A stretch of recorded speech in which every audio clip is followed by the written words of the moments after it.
నమస్కారం. ప్రేక్షకులందరికీ శుభోదయం. ఈనాటి శుభయోగం శీర్షికన శనివారం సందర్భంగా శనిగ్రహ దోష తీవ్రతను తగ్గింపజేసుకోవటానికి, సకల కార్యసిద్ధికి, శనీశ్వరుల వారి అనుగ్రహాన్ని సులభంగా పొందటానికి దశరథ ప్రోక్త శని స్తోత్రాన్ని ఏ విధంగా పారాయణ చేయాలో, ఈ దశరథ ప్రోక్త శని స్తోత్రంలో ఉన్న అంతరార్థం ఏంటో పరిశీలిద్దాం. సాక్షాత్తు దశరథ మహారాజు శని అనుగ్రహాన్ని పొందటానికి శనీశ్వరుల వారిని స్తుతించిన స్తోత్రమే దశరథ ప్రోక్త శని స్తోత్రం. దీనిలో ఉన్న భావాన్ని అర్థం చేసుకుంటూ శనివారం ఈ స్తోత్రాన్ని పారాయణ చేస్తే గోచార పరంగా ఏలిన నాటి శని, అష్టమ శని, అర్ధాష్టమ శని, ఇలా రకరకాలుగా శని దశలు జరుగుతున్న సమయంలో శనీశ్వరుల వారి అనుగ్రహానికి చాలా సులభంగా పాత్రలు కావచ్చు. ఈ దశరథ ప్రోక్త శని స్తోత్రంలో ఉన్న రెండో శ్లోకాన్ని మనం పరిశీలిస్తే శనీశ్వరుల వారిని నమో నిర్మాంసదేహాయ దీర్ఘశ్రుతి జటాయ చ నమో విశాల నేత్రాయ శుష్కోదర భయానక అంటూ దశరథ మహారాజు శనీశ్వరుల వారిని ప్రార్థిస్తున్నారు. ఇక్కడ శనీశ్వరుల వారిని నమో నిర్మాంసదేహాయ అంటూ కీర్తిస్తున్నాం. అంటే శనీశ్వరుల వారు శుష్కించిపోయినటువంటి దేహం కలిగి ఉంటారు. శుష్కించిపోయి, కృంగి కృషించిపోయి క్షీణించినటువంటి శరీరాన్ని శనీశ్వరుల వారు కలిగి ఉంటారు. కాబట్టి నమో నిర్మాంసదేహాయ అంటూ స్వామివారిని కీర్తిస్తున్నాం. దీర్ఘశ్రుతి జటాయచ అంటే పొడవాటి చెవులు జడలు కలిగిన స్వామి నీకు నమస్కారం అని అర్థం. శనీశ్వరుల వారి చెవులు చాలా పొడవుగా ఉంటాయి, ఆయనకి చాలా పొడవైనటువంటి జడలు ఉంటాయి. అలా పొడవాటి చెవులు, పొడవైనటువంటి జడలు కలిగి ఉన్న స్వామి మమ్మల్ని అనుగ్రహించు అంటూ దీర్ఘశ్రుతి జటాయచ అంటూ శనీశ్వరుల వారిని కీర్తిస్తున్నాం. నమో విశాల నేత్రాయ శుష్కోదర భయానక అంటూ స్వామివారిని స్మరించుకుంటున్నాం. శనీశ్వరుల వారి నేత్రాలు ఎంతో విశాలంగా పెద్దవిగా ఉంటాయి. అలాగే ఆయన శుష్కించిపోయి చూడటానికి భయంకరంగా దర్శనమిస్తారు. నమో నిర్మాంసదేహాయ దీర్ఘశ్రుతి జటాయచ నమో విశాల నేత్రాయ శుష్కోదర భయానక అంటూ శనీశ్వరుల వారిని స్మరించుకోవాలి.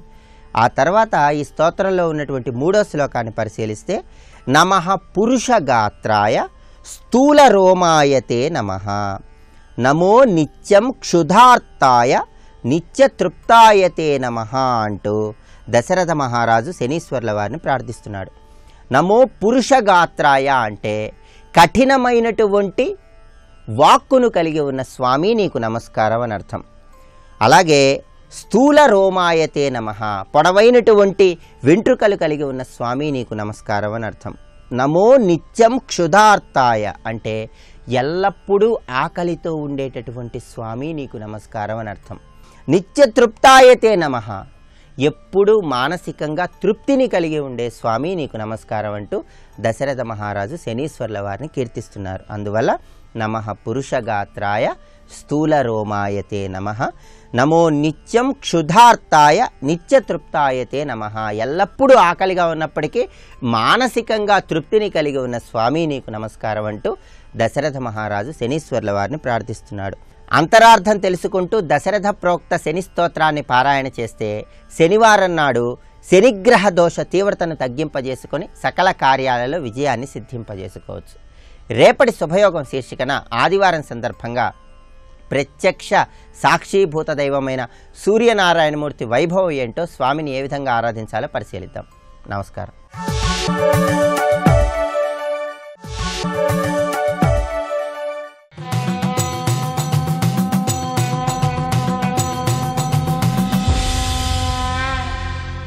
శతక సాహితీ సరస్వతికి నమస్కారం. ఈ రోజు నుండి పండిత కవులు, భక్తి తత్పరులు శ్రీ సూరాబత్తుల సూర్యనారాయణ గారు రచించిన ఆనంద శతకంలోని కొన్ని పద్యాలను గురించి తెలుసుకుందాం. శ్రీ సూరాబత్తుల సూర్యనారాయణ గారు 100 సంవత్సరాల క్రిందట ఈ శతకాన్ని రచించారు. 1913లో ఈ శతకం మొదటి ప్రచురణ అయింది. ఈయన రాజమహేంద్రవరంలో ఉన్న కళాశాలలో వ్యాయామ శాస్త్రోపాధ్యాయులుగా అంటే డ్రిల్ మాస్టారుగా ఈయన పనిచేశారు.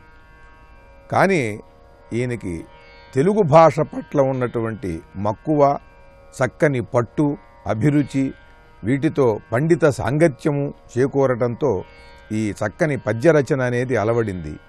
ఈ ఆనంద శతకంలోని పద్యాలన్నీ కూడా తేట తెల్లంగా, విన్న వెంటనే అర్థమయ్యేటట్లుగా, లోకరీతులను చక్కని ఉపమానములతో తెలియజేస్తూ సాగుతూ ఉంటాయి. ఏ వంకం చెదియింతు మన్నను దినం బెన్నో మహాదుష్కృతుల్ కావింపం బడుగాదే మా వలన లోకస్తుత్యమౌ సత్కృపన్ నీవెల్లప్పుడు మా అఘంబులను మన్నింపన్ వలెన్. మేము ప్రతిరోజు చేసేటువంటి పనుల్లో పొరబడుతూ ఉంటాం. మేము ఏ విషయం గురించి మాట్లాడినా ఎన్నెన్నో భ్రాంతులకు లోనై ఉన్న విషయాన్ని సరిగా గ్రహించక దానికి మాదైనటువంటి ఆలోచనలను జోడించి దానికి మరి ఒక అర్థాన్ని చెబుతాం. పెద్దలు చెప్పే బోధనలలో కూడా మంచి విషయాలను, మహాద్భుతమైన విషయాలను చెవికెక్కించుకోకుండా అనవసరమైనటువంటి విషయాలకు ప్రాధాన్యమిచ్చి వాటిని పెద్దవి చేసి వాటిని మేము మనస్సులో పదిలపరుచుకుంటాం. అలాగే ఇతరులతో మాట్లాడేటప్పుడు, ప్రవర్తించేటప్పుడు ఎన్నెన్నో తప్పులు జరుగుతూ ఉంటాయి మా వల్ల. మానసికంగా అలాగే మాట్లాడేటప్పుడు, ప్రవర్తించేటప్పుడు ఈ దోషములన్నిటినీ కూడా నువ్వు లెక్కలు వేసి శిక్షలు వేసేటట్టయితే ప్రతి మనిషి ప్రతిరోజు ప్రతి గంట ఏదో ఒక శిక్షకు లోను కావలసినదే. ఎందుకనంటే దోషం లేకుండా మాట జరగటం లేదు, ప్రవర్తన లేదు, మనస్సులో సంకల్పం కూడా సవ్యముగా జరగటం లేదు. కనుక మా దోషములన్నిటినీ కూడా నువ్వు క్షమించి నిరంతరము కూడా మమ్మల్ని అనుగ్రహిస్తూ కరుణతో ముందుకు నడుపుతున్నావు. లేకపోయినట్లయితే ఈ జగత్తు కుప్పకూలిపోతుందయ్యా. నీ కరుణ అనేటువంటిది లేకపోతే ఈ జగత్తుకి ఏమాత్రము కూడా ఉనికి ఉండేది కాదు. ఏ వంకం చెరియింతు మన్నను దినం వెన్నో మహాదుష్కృతుల్ కావింపం బడుగాదే మా వలన. ఏ రకంగా చూసుకున్నా ఎన్నెన్నో తప్పులు చేస్తూ ఉంటాం మనస్సుతో, మాటతో, ప్రవర్తనతో. నీవెల్లప్పుడు మా యఘంబులు మన్నింపన్వలెన్. మేము చేసిన తప్పులను ఎప్పుడూ కూడా నువ్వు మన్నిస్తూ, క్షమిస్తూ మమ్మల్ని ముందుకు సాగేలాగా కరుణతో అనుగ్రహిస్తూ ఉండాలి. అలాగే చేస్తున్నావు. అలా కానట్లయితే లేనిచో ఆవంతైనను మాకు మేలుగలదా ఆనంద తేజోమయ. మాకు పరమాణువంతైనా సరే మంచినేది జరుగుతుందయ్యా. ఎవడి జీవితంలో అయినా సరే వాడు చేసిన ప్రతి తప్పుకి వాడు ఇప్పుడికిప్పుడే శిక్ష పొందేటట్లయితే వాటన్నిటినీ నువ్వు గమనిస్తూ ఉంటావు. వాడు మనస్సులో చేసేటువంటి ఆలోచన, దురాలోచన ఎవడికి తెలియదు, కానీ నీకు తెలుసు. వీటన్నిటికీ నువ్వు శిక్షలు వేసేటట్లయితే ఏ మనిషికి మనుగడ ఉండదు, సృష్టే జరగదు అంటూ ఈ సృష్టి ఇలా జరగటానికి పరమేశ్వరుడి యొక్క క్షమాగుణం, మనందరినీ క్షమించేటువంటి గుణం, అలాగే ఆయన యొక్క కరుణ, ఇవే ప్రధానము. కనుక కరుణ, క్షమించే లక్షణము ఇవి మనం కూడా అలవరుచుకోవాలని తెలియజేస్తూ అద్భుతమైన పద్యరచనతో గొప్ప శతకాన్ని మనకు అందించిన పండిత కవులు, భక్తి తత్పరులు శ్రీ సూరాబత్తుల సూర్యనారాయణ గారి ఆనంద శతకంలోని మరి ఒక పద్యం గురించి రేపు ఉదయం తెలుసుకుందాం. ఓం నమో నారాయణాయ.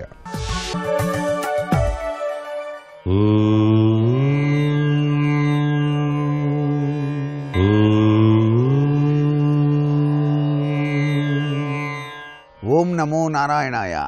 ఓం నమః శివాయ. శ్రీమాత్రే నమః. ఈరోజు శనివారం, షష్ఠీ తిథి. షష్ఠి అనగానే మనకు బాగా గుర్తుకు వచ్చేది సుబ్రహ్మణ్య ఆరాధన. వెంకటేశ్వర స్వామికి ఎదురుగా దీపారాధన చేసినప్పుడు ఆ దీపారాధనలో వెలుగు రేఖలే సుబ్రహ్మణ్యేశ్వరుడు అని చెప్పేసి మనం భావన చేయాలి. ఆ వెలుగు కిరణాలలో దాగిన పరమార్థం సుబ్రహ్మణ్యేశ్వరుడు.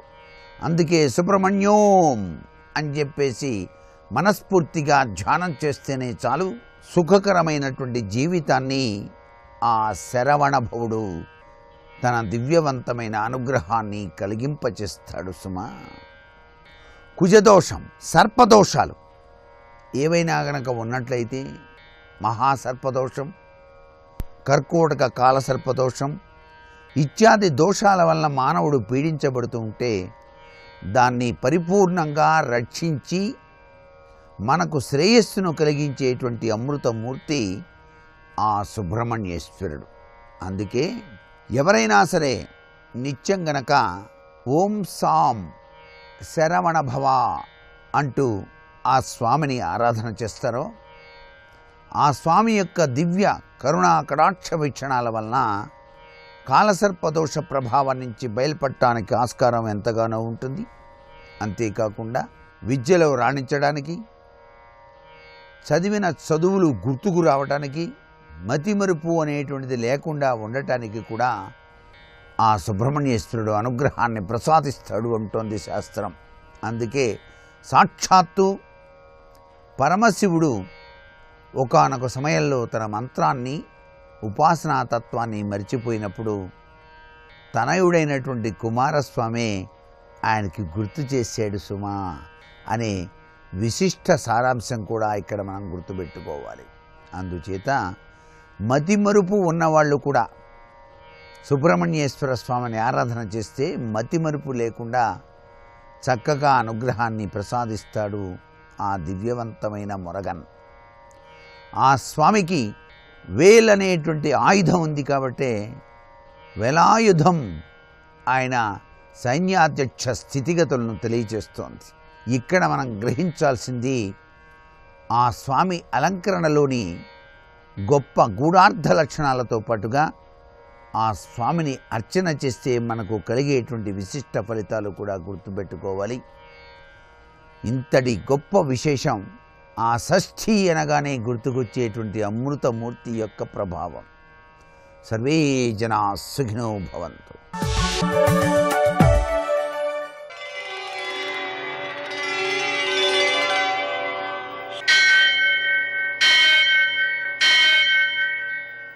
సహస్రశీరుషం దేవం విశ్వాక్షం విశ్వశంభువం విశ్వం నారాయణం దేవమక్షరం పరమం పదం విశ్వతః పరమాం నిత్యం విశ్వం నారాయణగుం హరిం విశ్వమేవేదం పురుషస్తద్విశ్వముపజీవతి పతిం విశ్వస్యాత్మేశ్వరం శాశ్వతం శివమచ్యుతం నారాయణం మహాజ్ఞేయం విశ్వాత్మానం పరాయణం.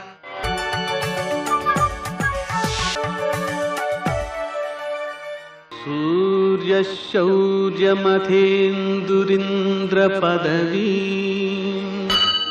సన్మంగళం మంగళం. పద్మావతి ప్రణయలాలిత ముగ్ధదేహ శ్రీ వెంకటేశరుణమోచనమస్తు మహ్యం. నేటి కాలమాన విశేషాలను గమనిద్దాం. స్వస్తి శ్రీ చంద్రమాన దుర్ముఖనామ సంవత్సరం ఉత్తరాయణం శిశిర ఋతువు ఫాల్గుణ మాసం కృష్ణపక్షం శనివారం. సూర్యోదయం 6:25 సూర్యాస్తమయం 6:23. తిథి షష్ఠి తెల్లవారుజామున 5:52 వరకు.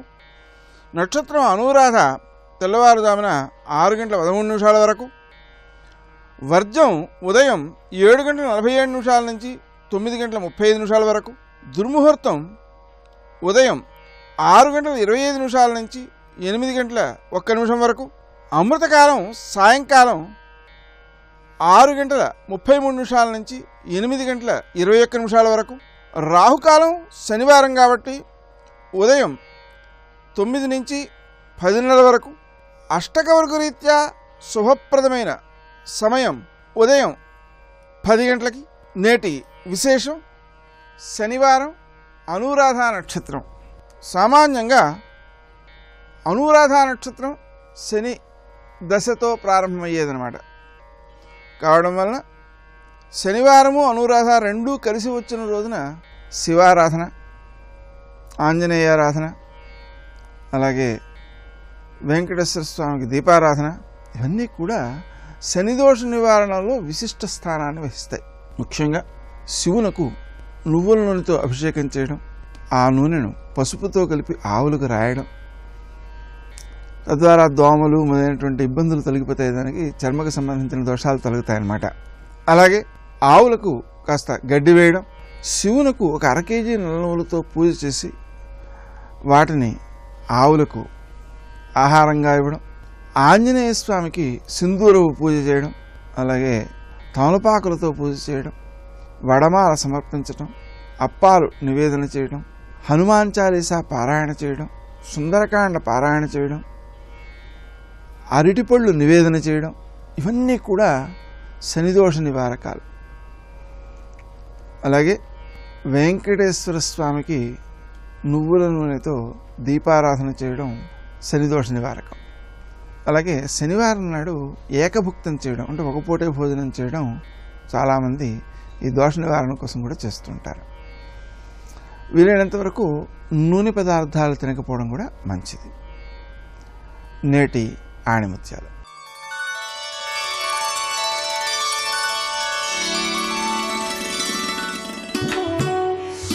100 వ్యర్థమైన మాటల కన్నా శాంతి క్రాంతి కలిగిన ఒక్క మాట చాలు.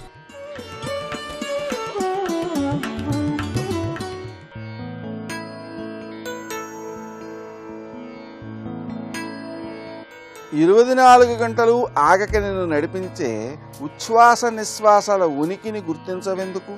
అమృతమయమైన ఆ శ్వాసక్రియని ఆస్వాదించవెందుకు?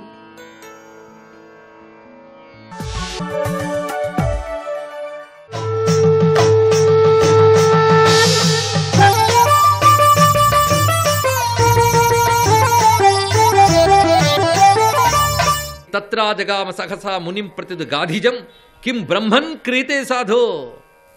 ఏమిటయ్యా స్వామిని మీరు చేస్తున్న పని? కోపంతో ఏదో చేస్తున్నారు, ప్రకృతి విరుద్ధమైనటువంటి పని. ఎందుకంటే మీ బలం మాకు తెలుసు గనక మీరేం చేస్తున్నారు వివరించండి అనంటే, మరొక స్వర్గాన్ని సృష్టించబోతున్నాను అన్నాడు. దయచేసి ఆ పని అయిపోయండి, మీకేం కావాలో చెప్పండి, వీడిని స్వర్గానికి తీసుకెళ్ళాను, అంతే కదా, ఏర్పాటు చూస్తాను, ఇంతేనండి. అందుకని విశ్వామిత్రుడు ప్రతిష్ఠ చేయడం జరగలేదు, అది తెలుసుకోవాలి. ఇక్కడ చేస్తాను అని ఉద్యమించాడంతే. ఇక్కడ ఇది మూలంలో ఉన్నటువంటి కథ. ఇక్కడ అది మొదట్లోనే ఆపేశాడు ఇంద్రుడు. ఆపడం లోకానికి క్షేమమైంది. ఎందుకంటే లోకసృజన ఈశ్వర సంకల్పం, విశ్వ నియమం అండి. ఇది ఇక్కడ తెలుసుకోవాల్సిందంటే విశ్వమంతా ఒక నియమంతో నడుస్తుంది, యూనివర్సల్ లా. విశ్వ నియమాలు, విశ్వనియమ ప్రవర్తకుడినే విష్ణు అంటారు. ఈశ్వరుడు తప్ప విశ్వనియమాలు ఎవరు ఏర్పాటు చేయగలరు? కనుక ప్రకృతి నియమాలు కొన్ని ఉంటాయి, వాటిని మనకు అనుకూలంగా ఎలా మార్చుకోవాలనేటువంటి తెలివితేటలు చూపించాలే తప్ప వాటికి విరుద్ధంగా ప్రవర్తించరాదు. ప్రకృతి విరుద్ధంగా యాంటీ నేచర్ అనేది అంత ప్రమాదము ఈ కథలో తెలుసుకోవాల్సిన అంశం మనకు కనబడుతుంది. ఇక్కడ విశ్వ నియమాలు వాటిని అనుసరించవలసినదే. యతో ధర్మాని ధారయన్, పరమాత్మ గురించి చెప్తూ వేదం చెప్తోంది. ఇక్కడ ధర్మములు అంటే విశ్వ నియమములు, వాటిని నిర్వహిస్తున్నవాడు గనక విష్ణువు అని పేరు. ఇక్కడ వీళ్ళెవరు మధ్యలో మార్చడానికి? అందుకే ఆ లోకాలు వాటిని తపస్సులతో, ఇక్కడ ఎన్ని రహస్యాలు చెప్తారండి ఈ కథలు. అందుకే జాగ్రత్తగా ఆగి అంశాలు చూడాలి. మనకి కొత్త సృష్టి చేస్తున్నాడంటే మంచి మిరాకిల్ని ఆసక్తిగా చూస్తాం, కానీ అది మిరాకిల్ కాదయ్యా. నువ్వు చేసే మిరాకిల్ ప్రపంచానికి ప్రమాదం కాకూడదు, ఇది తెలుసుకో. ఇక్కడ ప్రకృతిని నువ్వు చక్కగా ఉపయోగకరంగా మలచుకోవడానికి భగవంతునికి తెలివితేటలు ఇచ్చాడు, లేదా ప్రకృతికి అతీతమైనటువంటి స్థితికి వెళ్ళడానికి తెలివితేటలు ఇచ్చాడు, అది మోక్షం. కానీ ప్రకృతి విరుద్ధమైన పనులు చేయకు, ఇది తెలుసుకోవాల్సిన అంశం ఇక్కడ. అందుకు పైకి గట్టిగా అనలేదు, గట్టిగా ఇంద్రుడినే చెప్పిస్తాడు ఆయన. ఇక్కడ తపస్సు అంత గొప్పది, ఇక్కడ తపశ్శక్తి చాలా గొప్పది కనుక నేను తప్పకుండా ఇతర పని చూసుకుంటానులే అన్నాడు.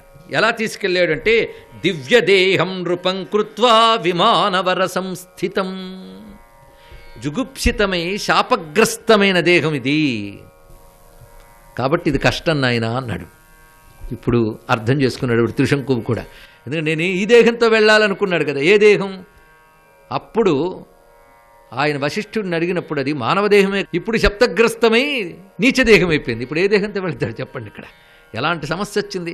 కనుక ఈ దేహం నీది, పోనీ అదైతే కొంచెం ఆలోచించేవాళ్ళం, ఇప్పుడు అలాగూ లేదు కనుక మాట అంటున్నాడు. ఇక్కడ ఇది చెప్పి ఆపుతున్నాడు. ఇక్కడ దీంతో కష్టం కదా నాయన, అందుకే అది అనుభవించాలి అంటే కష్టం, ఈ దేహంతో కాదు. కనుక స్వర్గం గురించి నీ బుర్రతో ఆలోచించి నువ్వు ఈ దేహంతో అన్నావు, కానీ ఆ దేహాలను ముట్టుకునే శక్తి నీకు లేదు ఇక్కడ. అందుకు దివ్యదేహంతోనే వెళ్లాల్సింది. మొత్తానికి ఎలా వెళ్ళాడు? విశ్వామిత్రుడి యొక్క మంత్రఫలం ద్వారా ఇతడికి తపస్సు వచ్చింది, అంతే. ఇతడు తపస్సు ఏం లేదు ఇక్కడ. దీన్ని బట్టి తెలుసుకో, త్రిశంకుడికి ఎవరి వల్ల వచ్చింది? విశ్వామిత్రుడి యొక్క మంత్రఫలం ద్వారా ఆయనకు స్వర్గం ప్రాప్తించింది. అది దివ్యదేహం నృపం కృత్వా విమానవర సంస్థితం. ఆ విధంగా ఆపృచ్ఛ కౌశికం శక్రోగమన్ నిజపురీం తదా. విశ్వామిత్రుల వారి దగ్గర సెలవు తీసుకుని చక్కగా స్వర్గానికి వెళ్ళాడు. ఈ విధంగా ఎప్పుడైతే జరిగిందో అటు తర్వాత కదా విషయం తెలిసింది హరిశ్చంద్రుడికి. మొత్తానికి అమ్మయ్య నా నెలవులోగా బాగుపడ్డాడు అని. త్రిశంకు స్వర్గం అంటే ఇదండి. ఇక్కడ ఇది కూడా లోకల్లో వ్యవహారం. అటుకు కాక ఇటుకు కాకపోతేనే అదే త్రిశంకు స్వర్గం అంటే. ఇది గ్రహించవలసింది ఇక్కడ. అంటే వాడికి ఏ సుఖము లేదు, అది ఇంకా బాధాకరమైన అంశం. అలాంటి దాన్ని వర్ణిస్తూ చెప్తారు ఇక్కడ. అది సృజింపబడలేదు, సృజింపబడదు కూడా, కానీ వేలాడుతున్నాడు అనడానికి సరిపోతుంది ఇక్కడ. మించి మరేం కాదు. తస్మాత్ త్వమిపి రాజేంద్ర. ఈ విధంగా జరిగింది. కానీ హరిశ్చంద్రుడి చరిత్ర చాలా విశేషమండి ఇక్కడ. హరిశ్చంద్రుడు పాలన, ధర్మబద్ధమైన పాలన చేస్తున్నాడు. వశిష్ఠుడి మాట దాటట్లేదు. ఉదాహరణకి తండ్రిని వెనక్కి తీసుకొస్తానన్నప్పుడు కూడా ఎంత చక్కగా చెప్పాడు. వశిష్ఠుల వారి పాదాలు పట్టుకుని ప్రార్థన చేసి తిరిగి నీకు శాపమోచనం కలిగించుతాను అన్నాడే తప్ప ఆయన అప్పుడు చెప్పించడానికి రా నేను చూసుకుంటాలే అనలేదండి ఇక్కడ. వశిష్ఠుడిని ఎంత గౌరవిస్తున్నాడు, అందుకే వెళ్ళలేదు ఈయన కూడా. నన్ను చెప్పించిన వాడి దగ్గర మళ్ళీ కాళ్ళ మీద పడాలా, అసలు అతనికి ఉన్నటువంటి అవహేళన భావం అది కూడా కొంత కారణం ఇక్కడ. కానీ హరిశ్చంద్రుడి వ్యక్తిత్వం ఎంత గొప్పదో ఇక్కడ చూస్తే అతడు ధర్మబద్ధమైన పాలన చేస్తున్నాడు. ధర్మం అంటేనే సత్య అహింసాదులతో కూడి ఉంటుంది ఇక్కడ. అటువంటి ఆయనకు చిత్రం ఏంటంటే సంతానం లేదు. దానితో ఎక్కడో ఏదో లోపం జరిగింది. కనుక ఏ ప్రారబ్ధం చేత ఏ పాపం చేత నాకు సంతానం లేకుండా పోయిందో ఆ పాప పరిహారార్థం యజ్ఞం చేయించుకోవాలి. ఇలాంటివి మాత్రం ఉంటాయండి. ఎందుకంటే ధర్మబద్ధంగా రావలసిన సుఖం ఏదైతే ఉందో దాన్ని అడ్డుకుంటూ ఉంటే పాపాలు, వాటిని తొలగించుకోవడానికి చెప్తా యజ్ఞాలు. ఇప్పుడు అర్థమైంది కదా, ధర్మబద్ధమైనటువంటి సుఖాలు. ధర్మబద్ధమైన అని ఒక మాట ఉన్నది ఇక్కడ. రాజైన వాడికి దంపతులకి సంతానం కోరిక అనే ధర్మబద్ధమైన కోరిక, తప్పేం లేదు. దానికంటూ ప్రారబ్ధం సహకరించకపోతే శాస్త్ర సహాయం తీసుకుంటాం. శాస్త్ర సహాయం కూడా పనిచేయకపోతే ప్రారబ్ధం బలీయమని వచ్చిందంతా సర్దుకుపోతూ మన కర్తవ్య పాలనలో మనం ఉండిపోవాలి. అంతేగాని అది జరగలేదని జీవితాంతం ఏడుస్తూ కూర్చోకూడదు. ఎందుకంటే జీవితానికి ఒకటే కాదు సాఫల్యం, ఇంకా చాలా ఉన్నాయి. కొంతమేరకు ప్రయత్నించావు, జరగలేదు, అంతే, ప్రారబ్ధం బలీయంగా ఉందనుకో అనుకుని జీవితంలో సాధించాల్సి ఇంకా చాలా ఉన్నాయి. వాటి మీద ఏకాగ్రత పెట్టాలి. ఇది మన ఋషులు చెప్పినటువంటి ప్రారబ్ధవాదాన్ని అర్థం చేసుకోవాల్సిన అంశం ఇది ఇక్కడ. అందుకే ప్రారబ్ధం అనుభవించక తప్పదు, అనుభవించను కాదు, దాన్ని తొలగించుకునే ప్రయత్నాలు చేయి. ఒక్కొక్కప్పుడు బలీయమైన ప్రారబ్ధం ముందు నువ్వు చేసిన ప్రయత్నం నిలబడకపోవచ్చు. ఇది తెలుసుకోవాల్సింది ఇక్కడ. అలాంటప్పుడు ఏం చేస్తావు? నేను ఆ ప్రారబ్ధాన్ని ఎదుర్కొనే శక్తి లేదు గనక దాన్ని నేను అనుభవిస్తేనే ప్రత్యామ్నాయాలుగా నేను చేసుకోవాల్సింది చేసుకుంటాను అని చేసుకోవాలి. ఇవి ఎప్పుడైనా సరే గుర్తుపెట్టుకోవాల్సింది ఇది. అంతేగాని ఏదో ఒకటి మనం కోరికని జరగలేదని చెప్పి ఈశ్వరుని నిందిస్తూ కూర్చోవడం కాదు. ఆయన వల్ల వచ్చినవెన్నో పరిశీలిస్తూ ఉంటే అది ఎందుకు ఇవ్వలేదో అర్థం చేసుకోగలిగితే చాలు ఇక్కడ. ఒక్కొక్కప్పుడు బలవంతంగా పూనుకొని ఆ ప్రారబ్ధాన్ని పక్కన తొలగించాలని చూస్తే వచ్చే ఫలితం తర్వాత బాధ పెడుతుందండి. ఇది కూడా ఆలోచించవలసిన అంశం ఇక్కడ. అంత లోతు. ఇప్పుడు ఈయనకు కూడా అది జరగబోతుంది. బలవంతంగా తెచ్చుకుంటే ఏదో రూపంగా దానివల్ల బాధ అనుభవించక తప్పదు. మృకండు మహర్షి అంత తపస్సు చేశాడు, ఆయనకు సంతానం పొందే యోగం లేక. అంత తపస్సుకు కలిగిన సంతానం ఏంటంటే, ఎందుకంటే గత జన్మల్లో సంతానం పొందే యోగం లేదు కనుక ప్రారబ్ధవశాత్తు ఇప్పుడు చేసిన తపస్సుకి 16 ఏళ్ల ఆయువు ఉన్న జ్ఞాని మాత్రమే పుత్రుడవుతాడు, లేదా చిరాయువైన మూర్ఖుడు మాత్రం పుత్రుడవుతాడు. ఏదో ఒకటి ఎంచుకో అన్నాడు శివుడు. భగవంతుడు కూడా నీ కర్మకి తగ్గ ఫలం ఇస్తాడు కానీ లేకపోతే ఎక్కడి నుంచి తెస్తాడండి ఆయన మాత్రం. ఇక్కడ ఊరికి నన్ను నిందిస్తాం కానీ గత జన్మలో లేదు, ఈ జన్మలో తపస్సు చేస్తావు, నీ తపస్సుకు ఫలితం ఏంటి? ఏది దిస్ ఆర్ దట్. జ్ఞాని అయిన అల్పాయువ, అజ్ఞాని అయిన దీర్ఘాయువ కోరుకో అన్నాడు. నీ తపస్సుకు అది ఫలితం, ఒకటే కోరుకున్నాడు. దానివల్ల బాధపడ్డాడే లేదా? కానీ ఆ మార్కండేయుడు గురువుల అనుగ్రహం వల్ల, ఈశ్వరానుగ్రహం వల్ల తపస్సు చేసి తాను పొందాడు, అది వేరే విషయం ఇక్కడ. కానీ కొంత బాధ తప్పదు. ఇది తెలుసుకోవాల్సిన. బలవంతంగా తెచ్చుకుంటే అలా ఉంటాయండి. అందుకే ఒక ప్రయత్నం చేయడం, తర్వాత నమస్కారం చేసుకోవడం, ఇది తెలుసుకోగలిగితే ఎంత హాయిగా ఉండొచ్చు జీవితంలో. ఇలాంటివి మనం పిల్లలకి నేర్పగలిగితే ఎంత మనోనిబ్బరం ఉంటుందో చూడండి ఇక్కడ. అరే కష్టం నుంచి తప్పించుకోవాలని ప్రయత్నం చేస్తున్నాం, తట్టుకునే శక్తిని తెచ్చుకోవాలి. ఇది చాలా ప్రధానమైన అవసరం. ఎందుకంటే జీవితంలో సుఖంగా బతికేయాలి అనుకోకూడదు. సుఖదుఖాలు రెండూ ఉంటాయి. అరే నదిలోకి దిగేక పడవకి ఆటుపోటు తప్పదు. ఆటుపోటు తట్టుకోవడానికి పడవ నదిలోకి వెళ్ళాలే తప్ప అమ్మో నా భయమండి అని ఒడ్డును కూర్చోకూడదు. అంటే it's not meant for that. ఒడ్డును కూర్చోవడానికి పడవ తయారవ్వలేదు, నదిలోకి వెళ్ళడానికి తయారైంది. ఇది తెలుసుకోవాలి ఇక్కడ. అంతేగాని ప్రతి కష్టానికి బెంబేలు ఎత్తిపోతున్నటువంటి మనం అనుభవాన్ని ఎలా అర్థం చేసుకోవాలి, ఎలా తట్టుకోవాలి చేసుకోవాలి ఇక్కడ. మీరు చెప్పిన ప్రకారం మరి జపాలు తపాలు చేసినా రాకపోతే ఫలితం ఏంటండి? అంటే నీ ప్రారంధం తేలికదైతే నీ జపానికో తపానికో వెంటనే ఫలితం ఇస్తాడు. ఒకవేళ నీ ప్రయత్నం గట్టిది కాదనుకో, నీకు వివేకాన్ని విచక్షణని కల్పించి తట్టుకునే శక్తినిచ్చి దాటి ఇంకా పైకి వెళ్ళగలిగి అనుగ్రహం ఇస్తాడు. ఇది గ్రహించవలసిన అంశం. ఇవన్నీ ఉంటాయి. మొత్తానికి మనకున్నటువంటి కష్టాల నుంచి బయటపడడానికి యజ్ఞ పరిష్కారాలు ఉంటాయి. అయితే సరైన వాడు చెప్పాలి. ఇక్కడ ధర్మబద్ధమైన కోరిక గనక స్వర్గానికి ఎలాగే వెళ్ళిపోతానంటే వద్దన్న వశిష్ఠుడు నాకు సత్సంతానం కలగాలంటే ఏం చేయాలని హరిశ్చంద్రుడు అడిగితే అప్పుడు వెంటనే నిజమైన సంతానం కలగకపోతే బాధ కలుగుతుంది. తస్మాత్ త్వమివ రాజేంద్ర వరుణం యాసదాం పతిం సమారాధై యత్నేన సతే కార్యం కరిష్యతి వరుణాత్ అధికో నాస్తి దేవ సంతానదాయక. సంతానం కలిగించాలంటే వరుణ్ణి ఆశ్రయించు, ఆయన్ని ఉపాసించు. దానికి సంబంధించిన మంత్రం నేను ఉపదేశిస్తాను, జపం చేయి. ఇది ఎప్పుడైనా సరే ఒక సాధన గట్టిగా చేయాలి అంటే క్షేత్రాన్ని ఆశ్రయించాలి. ఇది తెలుసుకోవాలి. దైవ అనుగ్రహం ఎంత అవసరమో పురుష ప్రయత్నం అంత అవసరం. నువ్విప్పుడు పురుష ప్రయత్నం చేయి. దైవం పురుషకారశ్చ మాననీయా విమౌ నృభిః. అందుకని ఈశ్వరుడు ఎలా నడిపితే అలా నడుస్తుంది అని దైవాధీనం కాదయ్యా, నీ ప్రయత్నం నువ్వు చేయాలి. ఇది చెప్తున్నాడు ఇక్కడ. అంతేగాని ప్రారంధవాదం అనుకునేదానికి కూడా అర్థం చేసుకోవాలి. ప్రారంధం ఇది తోసేయడం కాదు, మన ప్రయత్నం మనం చెయ్యాలనే మన శాస్త్రం చెప్తోంది ఇక్కడ. అందుకు ఉద్యమేన వినా కార్యసిద్ధి సంజాయితే కథం. ప్రయత్నం అంటూ లేకపోతే ఫలితం ఎలా లభిస్తుంది? వెళ్ళి నువ్వు నేను చెప్పిన ప్రకారంగా నువ్వు సాధన చెయ్యు అని చెప్పాడు. అయితే సరి అయిన గురువు సరి అయిన ఉపదేశం చేసి వీడు సరిగ్గా అనుష్ఠానం చేస్తే తప్పకుండా ఫలితం లభిస్తుంది. సర్వం శ్రీకృష్ణ చరణారవిందార్పణమస్తు. స్వస్తి.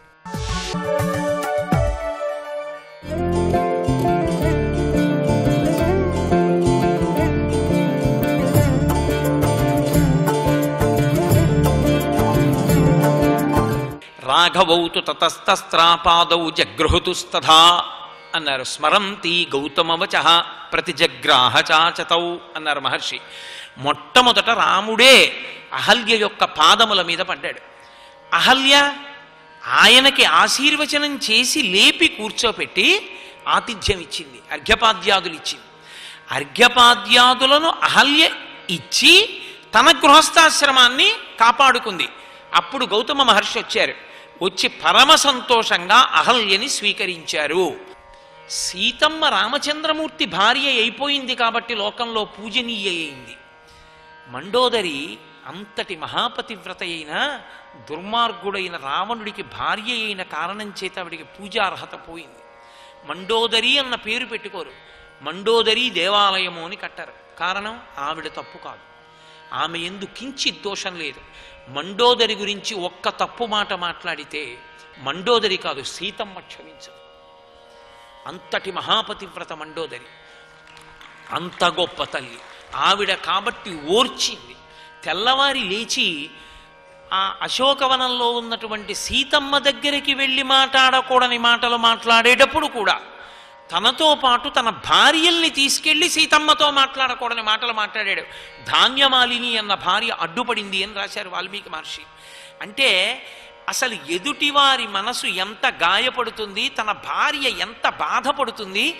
ఆమె కూడా ఒక వ్యక్తి, ఆమెకి ఒక మనస్సు ఉంటుంది. గాయపడ్డానికి కూడా ఓ అర్థం ఉంది. నేను ఇలా ప్రవర్తించకూడదనేటటువంటి లక్షణమే లేనివాడు రావణాసురుడు. అది రావణాసురుని యొక్క జీవితం అంటే. అంత హేయమైనటువంటి జీవితం ఉన్నవాడు. అటువంటి రావణాసురుని వలన ఆమె ఇంద్రజిత్ అన్న కొడుకుని కంది. అంతటి పాషాణ హృదయుడు రావణుడు, అంతటి మృదు హృదయ, అంతటి మహాపతివ్రత మండోదరి. ఇంద్రజిత్ అని కొడుకుని కనడంతో పోలేదు. ఆ ఇంద్రజిత్ యొక్క గొప్పతనం ఏమిటో మహర్షి రామాయణం యుద్ధకాండలో కూడా చెప్పలేదు. అగస్త్య మహర్షి రాముడి దర్శనానికి వెళ్ళారు పట్టాభిషేకం అయిపోయాక. వెళ్ళినప్పుడు రావణాసురుడికి ఇంత బలం ఎలా వచ్చిందని అడిగారు రామచంద్రమూర్తి. అసలు రావణుడిది కాదు రామ బలం, ఇంద్రజిత్తుది. ఇంద్రజిత్ ఎంత గొప్పవాడో తెలుసా అని అగస్త్య మహర్షి చెప్పారు ఒకప్పుడు. రావణాసురుడంతటి వాడు ఇంద్రుడి మీద యుద్ధం చేసి ఇంకా గెలవలేక అలిసిపోయి వెళ్ళి పడుకునుంటే ఒక్క గంటలో ఇంద్రుణ్ణి బంధీకృతుణ్ణి చేసి వచ్చి రావణుణ్ణి లేపి, నాన్న ఇంద్రుణ్ణి తీసుకెళ్లి లంకాపట్టణం కారాగారంలో కట్టేశాను, లే ఇంటికి వెళ్ళిపోదామని తీసుకెళ్ళాడు ఇంద్రజిత్. అంతటి మహాబలవంతుడు, అంతటి తేజోమూర్తి. అటువంటి కొడుకుని కంది. ఆఖరణ యుద్ధభూమిలో ఏడ్చింది. రావణాసురుడు మరణించాడు. 10 తలలు తెగిపోయాయి. ఎప్పుడు చచ్చిపోతాడా అని లోకమంతా ఎదురు చూసింది. అందరూ దేవతలతో సహా ఆకాశంలో నిలబడ్డారు. ఇంతమంది నిలబడి ఉండగా ఇంతమంది కోరుకుంటే రామచంద్రమూర్తి విడిచిపెట్టినటువంటి బ్రహ్మాస్త్రం వలన నిహతుడై పడిపోయాడు. నేల మీద పడిపోతే విభీషణుడంతటి వాడు అంత్యేష్టి సంస్కారం చేయనన్నాడు. మండోదరిని పల్లకీలో తీసుకొచ్చారు యుద్ధభూమికి. తీసుకొస్తే ఆవిడ పల్లకీలోంచి కిందకి దిగింది. కిందకి దిగి రావణాసురుడి దగ్గరికి వెళ్ళింది. మెరుపు తీగ నల్లటి కారుమబ్బు మీద పడ్డట్టు అన్నారు మహర్షి. మాషరాశీం అని నల్లటి మినువులు కుప్పపోస్తే ఎలా ఉంటాయో అలా ఉంటాడు రావణాసురుడు. ఆయన మీద పడి ఏడుస్తూ ఒక మాట అంటుంది. మండోదరి శీలం, రావణాసురుడు మండోదరిల యొక్క దాంపత్యం దాని వలన మనకు అర్థం అవుతుంది. ఆవిడ చెప్పుకుందా ఏడిచినప్పుడు, నేను సహృదం హితకామం నశ్రుతం వచనం త్వయా అని ఏడిచింది. ఎన్నో మార్లు తల కొట్టుకున్నాను, ఇలా చెయ్యదు, తప్పు తప్పు అని చెప్పాను, అసలు నువ్వు నా మాట ఎప్పుడైనా విన్నావా అని అడిగింది. అంటే అసలు భార్యని సంప్రదించడం కానీ, భార్యతో మాట్లాడడం కానీ, నేను ఈ పని చేస్తానని చెప్పడం కానీ, నేను ఈ పని చేస్తే భార్య కళ్ళెదురుగుండా చేస్తే అది దాని మనసు గాయపడదా, దానికి బాధ మీద అన్నపాటి ఆలోచన కూడా లేనటువంటి దుర్మార్గుడు. అందుకే మహర్షి ఆయన గురించి మాట్లాడుతూ సకల్ప వృక్ష ప్రతిమో వసంత యువమూర్తిమాన్ శ్మశాన చైత్య ప్రతిమో భూషితోపి భయంకర అన్నారు. ఒక ఆయన పెళ్లి చేద్దాం అనుకున్నాడు. పెళ్లి చేద్దాం అనుకుని, ఏమయ్యా నీకేదో మంచి భవంతి ఉందన్నారు, చలువరాతి భవంతి, ఆ భవంతి కొంచెం మా పెళ్లివారందరూ విడిది ఉండడానికి ఇస్తామేమిటన్నాడు. తప్పకుండా తీసుకెళ్ళి ఉండవయా, మీ పెళ్లివారందరినీ ఉంచు, 150 గదులు కట్టానని తాళం చెవులు ఇచ్చాడు. ఎక్కడుంది, పెడతాం అన్నాడు. శ్మశానం మధ్యలో ఉంది, వెళ్ళన్నాడు. ఎవడైనా పెడతాడా? ఎంత చలువరాతి మంటపమైనా, ఎంత గొప్ప భవనమైనా శ్మశానం మధ్యలో ఉంటే ఎవడెడతాడు? ఎన్ని ఆభరణాలు వేసుకున్నా, ఎంత అలంకారం ఉన్నా, ఎంత తపస్సు చేసినా, ఎంత తేజస్సున్నా, శ్మశానం మధ్యలో ఉన్నటువంటి భవనం ఇటువంటిదో రావణాసురుడు అటువంటి వాడు అన్నారు మహర్షి. అంటే అంత భయంకరమైనటువంటి క్రూరమైన మనస్సున్నవాడు. అంటే తన జీవితం మొత్తం మీద తన భార్య చెప్పిన మాట, అందున పట్టమహిషి, ఆమె చెప్పిన మాట ఏమిటంటావైతే అని కూడా ఆయన వినలేదు, అసలు ఎప్పుడూ మాట్లాడలేదు. అందుకే ప్రతి చిన్న విషయం రాస్తారు మహర్షి. సారథిని పిలిచి గుర్రాలు సిద్ధం చేయమన్నారు. సారథి వెళ్ళి గుర్రాలు సిద్ధం చేశాడు. వెళ్ళినటువంటి రథికుడు, సారథి గుర్రాలు సిద్ధం చేశావా అని అడిగాడు. అది కూడా వ్రాస్తారు. అటువంటిది రావణాసురుడు మండోదరి మాట్లాడుకున్నారు, రాయలేదు. కారణం ఒక్కటే, ఆయన అసలు భార్యని ఏదీ సంప్రదించారు. ఒక్కొక్క దాంపత్యం అంత భయంకరంగా ఉంటుంది. అర్థం లేని అహంకారం. నేను భర్తని కాబట్టి అదొక్కటే, నేను భర్తని కాబట్టి నా నిర్ణయం చెల్లాలి, నేను ఏం చెప్తే అది భార్య వినాలి తప్ప అసలు భార్య నాకు చెప్పడం ఏమిటి? మీరు ఒక్కటి ఆలోచించండి. అలాంటి వాళ్ళ గురించి మాట్లాడుతూ సీతమ్మ తల్లి ఒక్కటే అంది, చలితం చలితేంద్రియం అందావిడ. బతికున్న నాళ్ళు నడిచిపోతుంది రావణ. ఒకనాడు నువ్వు కదలలేని స్థితి వస్తే అప్పుడు నీవు భోగము కొరకు వెతుక్కున్నవారు నీ సేవ చెయ్యరు, నువ్వు తాళి కట్టిన వాళ్ళు చెయ్యాలి. వాళ్ళు ఏమంటారో తెలుసా? ఇంద్రియములకు వశుడు, ఎటువంటి తిరుగుడు తిరిగినవాడు వీడు అంటారు. అప్పుడు నువ్వు బతికి చచ్చిపోయిన వాడివి రావణ. ఆ రోజు తెచ్చుకోకు. నివర్తయమనోమత్త స్వజనీక్రియతాం మనః, నీ మనసు నీ ఇల్లాలి ఎందు పెట్టుకో, ధర్మాత్ముడ అయిపోతావు అంది తల్లి. వినలేదు. చిట్ట చివర 10 తలలు తెగిపోయి యుద్ధభూమిలో పడిపోయాడు. పల్లకీలో వచ్చింది. మొట్టమొదట ఇదే మాట అందావిడ, నువ్వు ఎన్నడూ నా మాట వినలేదు, నువ్వు నా మాట విని ఉండి ఉంటే ఇవాళ ఇంత దారుణంగా నేల మీద మట్టి మీద పడి 10 తలలు తెగిపోయి నెత్తురోడిపోతూ చచ్చిపోవలసినటువంటి అవసరం నీకు కలిగేది కాదు. నువ్వు దేవ దానవ యక్ష గంధర్వ కిన్నెర కింపురుషుల్ని ఓడించావు, కానీ నీ ఇంద్రియముల చేతిలో నువ్వు ఓడిపోయావు. నిన్ను రాముడు కాదు చంపింది, నీ ఇంద్రియములే చంపేశాయి. సర్వం శ్రీ ఉమామహేశ్వర పరబ్రహ్మార్పణమస్తు. స్వస్తి.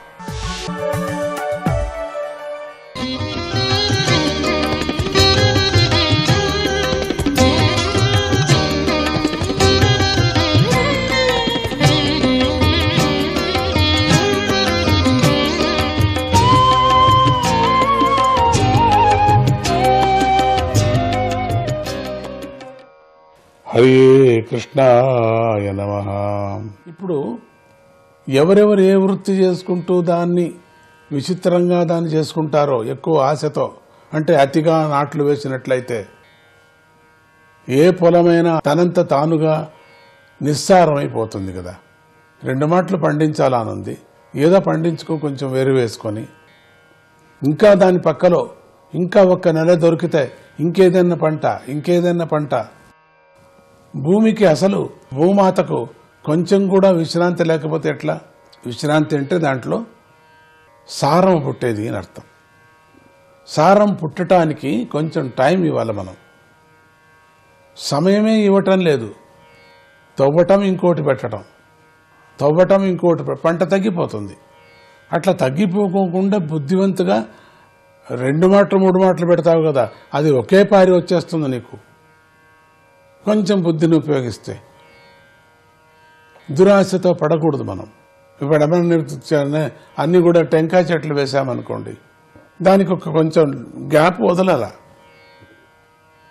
చిన్న వేసుకోవచ్చు, అక్కడ కందులు అటువంటివంతా వేసుకోవచ్చు చిన్నవి. కానీ దానికి ఆ టెంకాయ తోటకు సంబంధించినటువంటి విరుద్ధమైన పంట అక్కడ వేయకూడదు. ఇంత స్థలం ఉంది కదా, మధ్యలో ఈ లైన్ ఇంకొక లైన్ వేసుకుందాం, మధ్యలో దాన్ని ఒక విచిత్రమైన ఒక తోట అంటారు, కానీ మంచి పొలము అనరు. పండ్ల తోట వేస్తే మొత్తం పండ్ల తోట వేయి. నువ్వు టెంపరవరీగా వేసేటువంటి టెంకాయ తోటలో కానీ లేక ఒక్క తోటలో కానీ వేసేటువంటి పంట ఉంటే సరే చెయ్యి, తొందర లేదు. కానీ దాన్ని పాడు చేసే పంట మనం వేయకూడదు.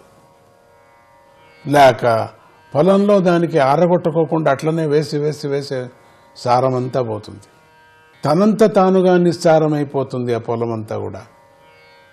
ఆ తర్వాత దానిలో పంట పండకపోవటమే కాకుండా నాటిని విత్తు కూడా నాశనం అయిపోతుంది. ఇక ఏది వేసినా కూడా నాశనం అయిపోతుంది. దాంట్లో సారం లేదు. వదలాలి ఒక 6 నెలలు, ఇటు ఒక 6 నెలలు వదులు, కొంచెం ఇటు 6 నెలలు వదులు. ఈ 6 నెలలు వదిలిన దాంట్లో పంట అక్కడ వేసుకో, దీంట్లో వదిలిన దాంట్లో పంట వేసుకో, బాగుంటుంది. 2 ఎకరాలే ఉందనుకోండి, 1 ఎకరం వేసుకోండి. 1 ఎకరమే ఉందనుకోండి, అర ఎకరం వేసుకోండి. అప్పుడు నీకు 1 ఎకరంలో పండేది కూడా అర ఎకరంలోనే వచ్చేస్తుంది. నీకు పంట బాగా పండుతుంది. ఎందుకంటే దాన్ని ఆరగొట్టావు, బాగా ఎరువు కూడా బాగా మంచిగా వేసుకున్నావు. కొత్తగా ఎరువు కాదు, సహజమైనటువంటి ఎరువును కూడా వేసుకోవాలి మనం. ఈరోజు ఆహారంలో ఎట్లా ఉంది?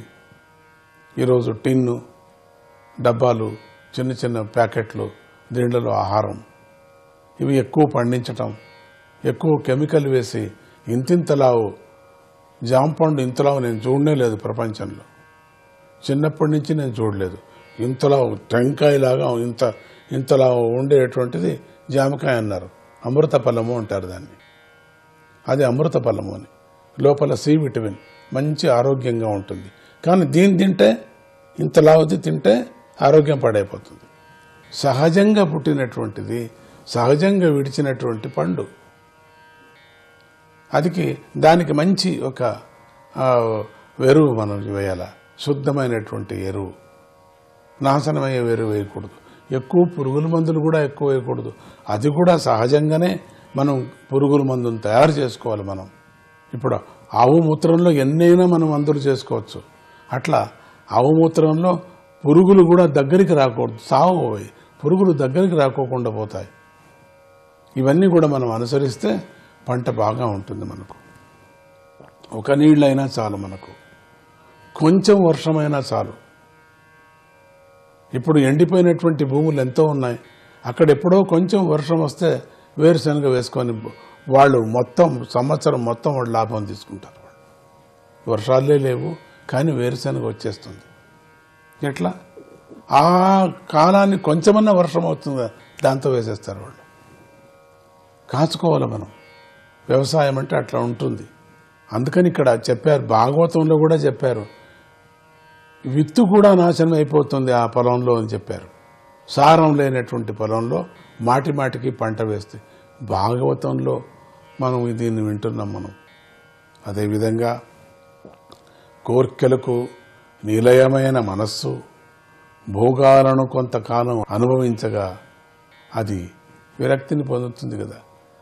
ఇప్పుడు పండ్లు ఉన్నాయి, ఆ పళ్ళను మనము కొరుక్కొని కొరుక్కొని కొరుక్కొని ఆ పండ్లు ఎట్లా ఉంటాయి? పళ్ళంతా మొత్తం పుచ్చిపోయి పళ్ళంతా రాలిపోయి మళ్ళీ దాన్ని కట్టించుకున్న ప్రయోజనం లేక మళ్ళీ మంచి మంచి పదార్థాలు తినటానికి అయ్యలేదు. అతిగా తిన్నావు నువ్వు. అతిగా ఎప్పుడు 2 పూట్ల కూడా తినేసావు, కరం కురం కరం కురం అని. ఇక నీ జీవితంలో మళ్ళీ తినటానికి అయ్యలేదు దాన్ని. అట్లా పళ్ళు పాడైపోతాయి, పుచ్చిపోతాయి, రాలిపోతాయి.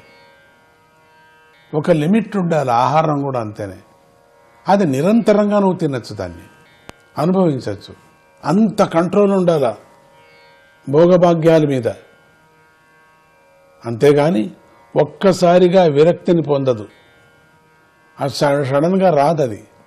ఆ విరక్తిని పొందే సమయంలో, విరక్తి పొందిన తర్వాత అప్పుడైనా కొద్దిపాటి కోరికలను మాత్రమే ఆ సేవించి మనస్సు కొద్దిపాటి నేతి ముక్కలతో అంటే అనుభవించగా కొంచెం కొంచెంగా అనుభవించాలి మనం. ఇది చాలా బాగా మనం జ్ఞాపకం పెట్టుకోవాలి. భోగభాగ్యాలు దొరికాయని చెప్పి ఇష్టం వచ్చినట్టు ఖర్చు పెట్టకూడదు. ఖర్చు పెట్టామంటే అది దుష్టబుద్ధి పోయి పాపబుద్ధి పోయి దానికి పాపం ఆచరించవలసి వస్తుంది. ఏ పదార్థమే కానీ ఏదే కానీ ఎక్కువ మనం అనుభవిస్తే అది మళ్ళీ ఇంకా అనుభవించుకోకుండా పోతుంది. దానికి ఒక లిమిట్ ఉండాలి. ఇంతే, నేను ఇంతే చేసేది అంతే. భోగాలను కొంతకాలం అనుభవించగా అది విరక్తిని పొందుతుంది, అదంతకదే పొందిపోతుంది. అంతేగాని ఒక్కసారిగా విరక్తిని పొందదు. బాగా తిన్నాం అనుకోండి, తిని తిని తిని ఎప్పుడు కడుపును వస్తుంది నీకు. తినేది కొంచెం తక్కువ చేయి, కడుపు నవ్వుతుంది. కొద్దిపాటి కోరికలను మాత్రమే సేవించిన మనస్సు కొద్దిపాటి నేతి చుక్కలతో తృప్తిపడని అగ్నిలాగా ఉంటుంది. ఇంతే ఇంత నేతి చుక్క వేస్తే అగ్ని తృప్తి పడుతుందా? 2 డబ్బాలు వేసినా తృప్తి పడుతుంది. అంటే మానవుడు స్వధర్మానుష్ఠానం చేస్తూ కొన్ని కోరికలను గృహస్థాశ్రమంలో అనుభవిస్తూ క్రమక్రమంగా స్థాయి ప్రకారం వైరాగ్యం వృద్ధి చెందటానికి ప్రయత్నించటమే మంచిది అని చెప్పవచ్చు. గృహస్థాశ్రమంలో అనుభవించి కొద్ది కొద్దిగా నువ్వు విరక్తిని పొందుతూ అదే పొందుతుంది. నువ్వు పొందాల్సిన పనే లేదు, అదే నేర్పుతుంది.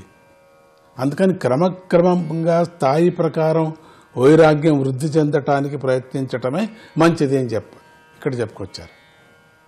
ఆయా వర్ణాల వారికి ఆయా అసాధారణ లక్షణాలు చెప్పబడ్డాయి. హరే కృష్ణాయ నమః.